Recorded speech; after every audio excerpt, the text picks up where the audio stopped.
Alright, so this video is going to show you how to find the distance between point B and point C. Point B and point C if you needed help with that. So if we look at what's already here, they found the distance between point A and point C.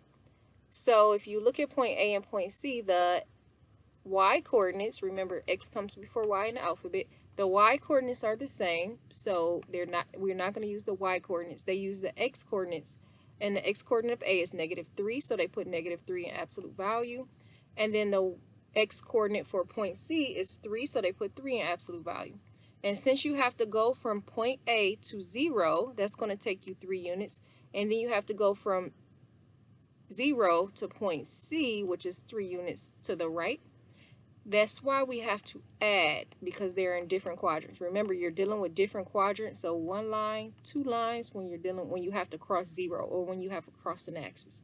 So we're going to use that information, or we're going to use some of that to find the distance between point B and point C. So we first need an ordered pair for point B. We don't have an ordered pair for point B, but we do have an ordered pair for point C. So let's write out the ordered pair for point C. The x coordinate is 3. And the y coordinate is 1/2. All right. And then for point B, we need an ordered pair. So what is the x coordinate? Start at this point right here. We had to move to the right 3 units. We had to move to the right 3 units to get to point C.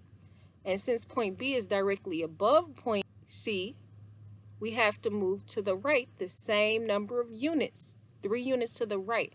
So these 2 points should have the same exact x coordinate because we had to move to the right along the x-axis the same number of units. So this is going to be a 3. And then we need to figure out, well, what is the y coordinate? So what is the y coordinate? So we have to pay attention to our scale. So this is 0. So this can't be 1. Well, this is 1 because this is 2. And then we'll have 3.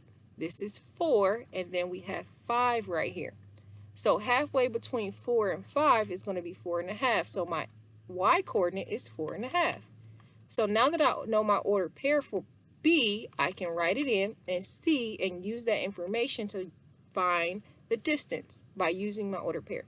So my x coordinates are the same, which means I'm not going to use my x coordinates to find the distance. I'm going to use my y coordinates, which is 1/2 and 4.5.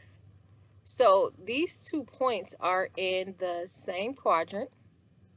So I'm going to use one line because I'm dealing with one quadrant. So I need to subtract to find the distance instead of adding the absolute values to find the difference, as we had to do for A and C.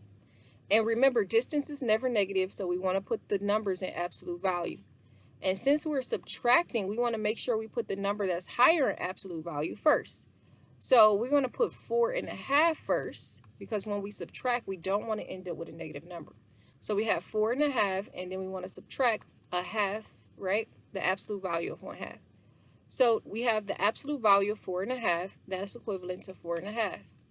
And then we want to subtract, bring your subtraction sign down, and then we have the absolute value of 1/2. That's 1/2.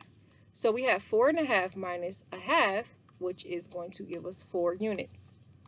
So the distance between B and C is 4 units.